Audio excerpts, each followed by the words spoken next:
என்னதான் தாவேகா தேர்தலை வென்றிருந்தாலும் ஆட்சி அமைக்க முடியாது, ஏன்னா விஜயால சிஎம் ஆக முடியாதுன்னு பல பேர் சொல்றதுக்கான காரணம் என்னன்னு பார்த்தீங்கன்னா, ஒரு தனிப்பெரும் கட்சியாக இருக்கட்டும், இல்லைன்னா கூட்டணி கட்சியாக இருக்கட்டும், அவங்க தமிழ்நாட்டில் மெஜாரிட்டி காட்டும். ஸோ 234 தொகுதிகளில் 118 தொகுதிகளில் ஒரு கட்சி வென்றாங்கன்னா அவங்க மெஜாரிட்டி காட்டுறாங்கன்னு அர்த்தம். ஸோ மெஜாரிட்டி காமிச்சா மட்டுமே ஒரு கட்சியால் ஆட்சி ஒரு சிஎம் கேண்டிடேட்டால் சிஎம் ஆக முடியும்.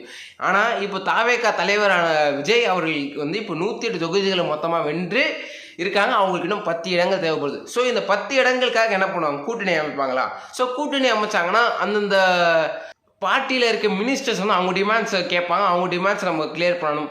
இல்லைனா வந்து கூட்டணி அமைக்கலை, தாவேகா வந்து கூட்டணி அமைக்கலைன்னா அப்போ யார் வந்து மெஜாரிட்டி காட்டாமல் எப்படி? கொஞ்ச நாளைக்கு வந்து அதுக்கு சொல்யூஷன் கண்டுபிடிக்கிற வரைக்குமே, வேறு சொல்யூஷன் போகிற வரைக்குமே நம்மளோட கவர்னர் வந்து நம்ம தமிழ்நாட்டை ரன் பண்ணுவார். ஸோ தாவேகா கூட்டணி அமைப்பாங்களா மாட்டாங்களா? அப்படி அமைச்சா யார் கூட அமைப்பாங்கிறதுக்கு கமெண்ட்டில் சொல்லுங்கள். இந்த ஒரு இன்ட்ரெஸ்டிங்கான ஃபேக்ட்ஸ் தெரிஞ்சுக்க மறக்காமல் நான் சொல்ல பாருங்கள்.